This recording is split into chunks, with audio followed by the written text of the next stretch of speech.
Welcome back. This is By the Book, and we're your married relationship coaches. I'm Seth. I'm Sil.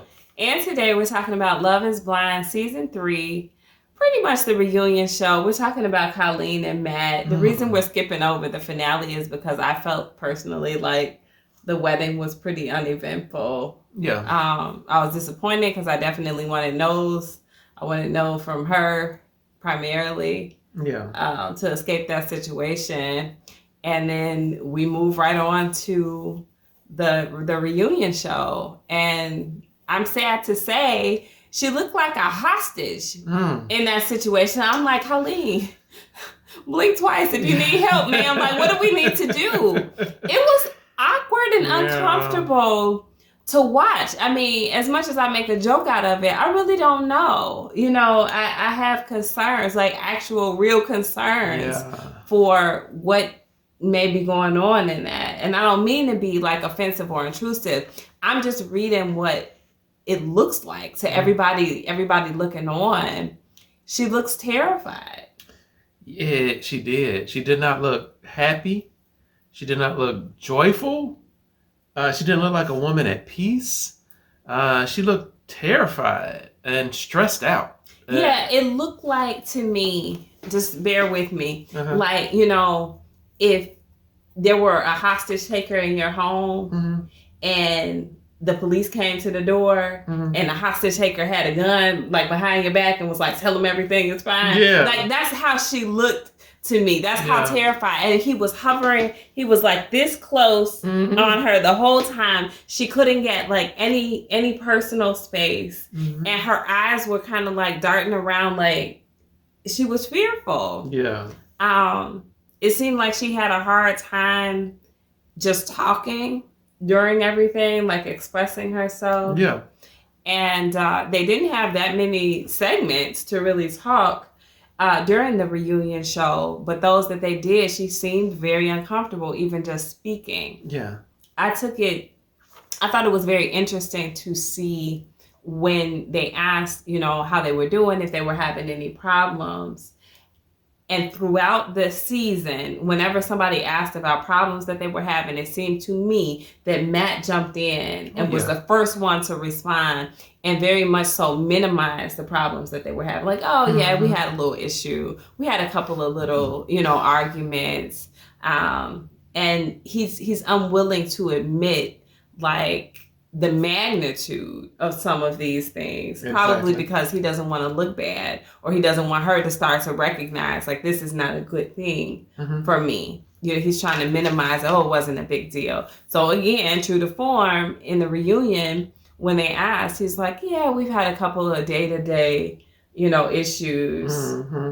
And I really wanted to be like, shut up, Matt. We want to hear from Colleen. We want to know what it is that she's thinking is going on, because what you guys are saying and what her body language and her facial expressions are reading, they do not line up.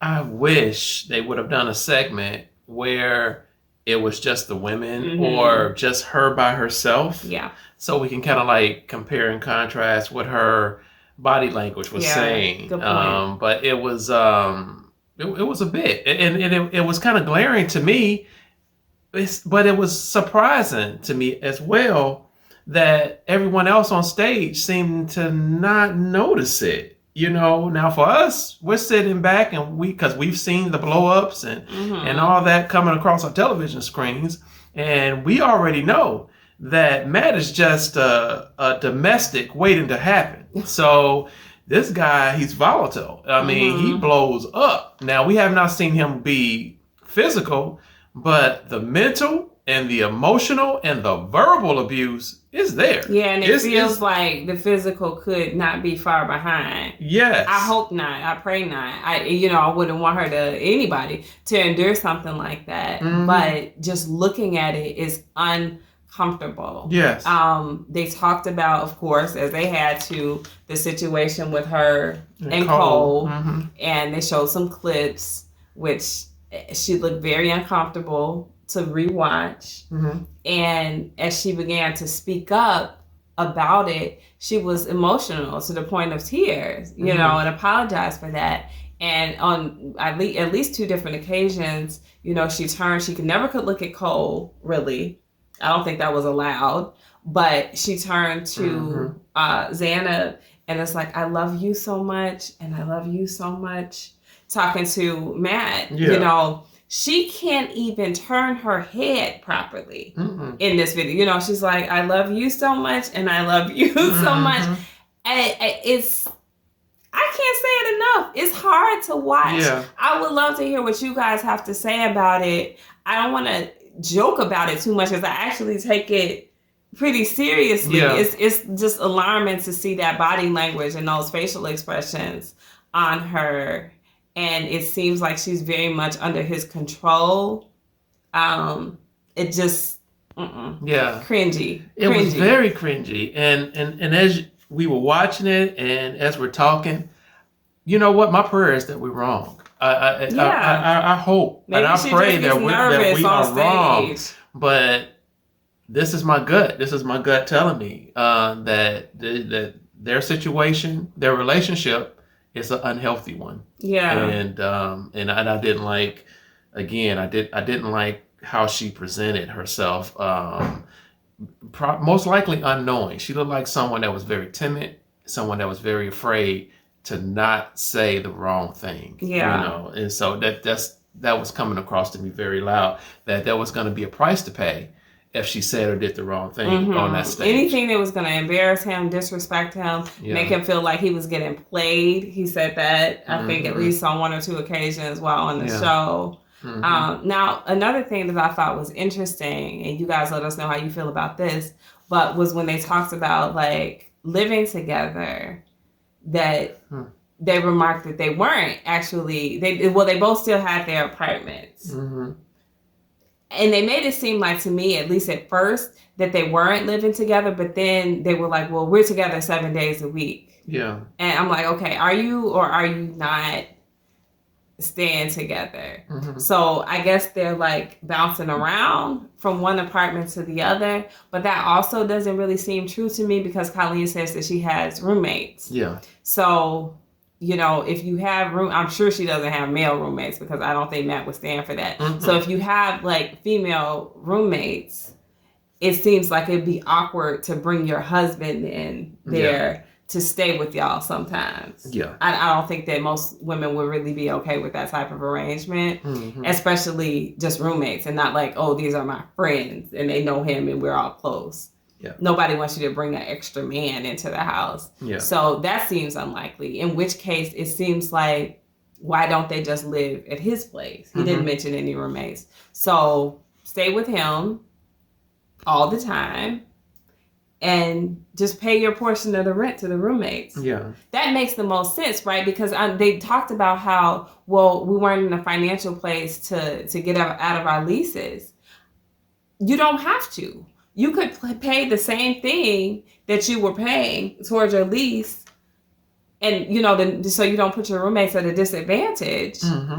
And they just got more space without you being there. You're just not in the way. Exactly. That's more ideal than maybe leaving an apartment that you had solo, you know, alone, because then maybe you'd be worried that, you know, something was going to happen to it. Somebody was going to, I don't know, rob it or you know, burglarize it or something like that because nobody's living there, so it's vacant. I don't know, but it didn't make sense to me. If y'all can make that make sense for me, go ahead and do it. But I'm like, okay, you could move with him and pay whatever your contribution is. Yeah, you're just gonna pay it anyway. That's true, right? You're gonna pay it if you live there. You're gonna pay it if you don't live there. Yeah, you don't have to break the lease in this situation.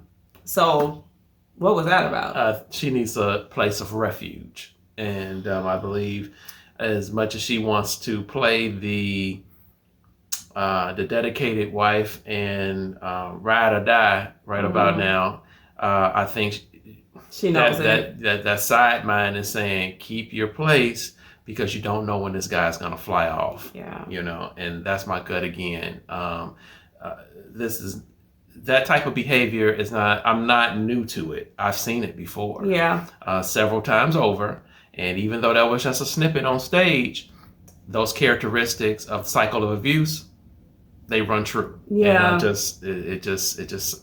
it's glaring to me. And again, I hope I'm wrong, and I pray I'm wrong, because I don't wish anything bad on anyone. But those signs, I just can't ignore them when I see them. Yeah. Yeah. So, I mean, did you have anything else to add about the reunion show? No, I think we're good. And if we are correct, and if you watch this, girl, get out. Yeah. Get out now. Get out. Reach out. Look, I don't want to even get too serious. Yeah. Like you said, I hope that we're wrong, but I want to get you guys' take on what that looked like. What her body language read, what her facial expressions read, what his body language read as he was hovering over her and not allowing her any space to kind of move around and become comfortable. Yeah. I think we've joked about it in previous videos, but I didn't feel jokey about it. I'm like, I don't know about this situation. She looks like a hostage. Yeah. And